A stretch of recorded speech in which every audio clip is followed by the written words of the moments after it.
If you can't overanalyze a move from your opponent, the video ends. Playing 3-minute splits on a 100 rated account. Well, you're basically saying that if my opponent makes a move that doesn't make any sense, the video ends. Easy to understand then. Let's find an opponent.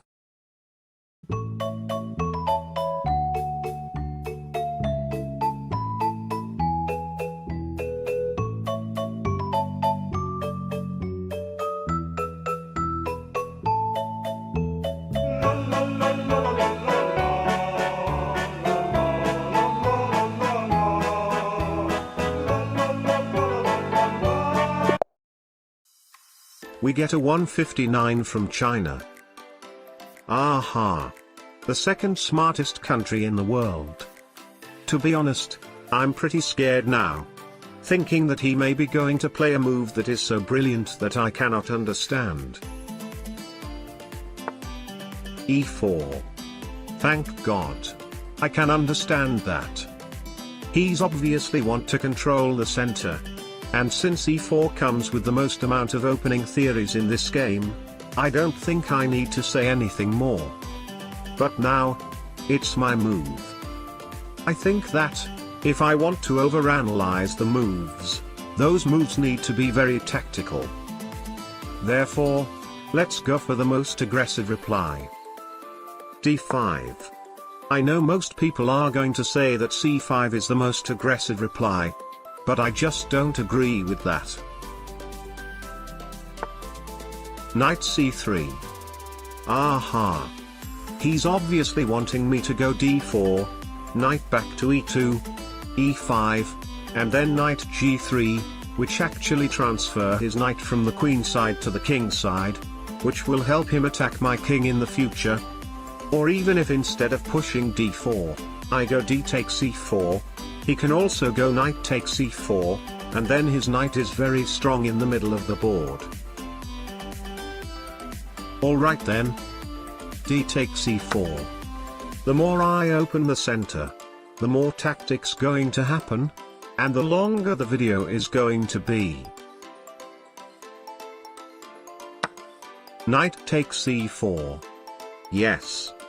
As I explained before, his knight now is strong in the middle of the board, and if I go knight f6, he will also take it, and after e takes f6, he will be the only one with a center pawn. But actually, I think it's all good. Knight f6. d3. Okay.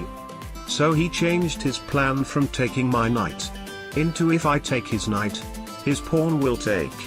Queen trade, and then he is the only one having an active e-pawn in the middle of the board. Therefore, even though d3 is not a good move, it still makes sense, which means the video is okay. But anyway, knight takes c4. D takes c4. Queen takes d1. King takes d1 is forced. And since that's a forced move, I can't overanalyze it. But I believe that the video should be continued, because it's actually the game not allowing me to analyze it, and definitely not me being lack of analyzing skills. e5. Also, the guy who donated me actually required me to analyze all of the moves, but I changed it into only my opponent's moves, since the video would be too long if I analyzed everything. f3. Alright, this move is very understandable, because he just want to give his pawn a defender, and also trying to solidify his center. Bishop c5.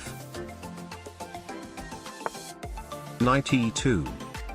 Aha! He's obviously wanting to stop me from playing bishop d4, because if I played bishop d4, I would be targeting his b-pawn, which stops him from developing his dark squares bishop. Therefore, knight c6. Knight c3. Aha. It looks like he's allowing me to play bishop d4, but he actually blocks the bishop's view towards his b-pawn, and now his knight on c3 is having a great outpost on d5, because since I have played knight c6, I cannot play c6 to kick it away anymore. So I guess bishop e6. a3. Aha. Now he's planning to play b4, trying to kick my bishop away, so that he can develop his bishop to d3. Alright.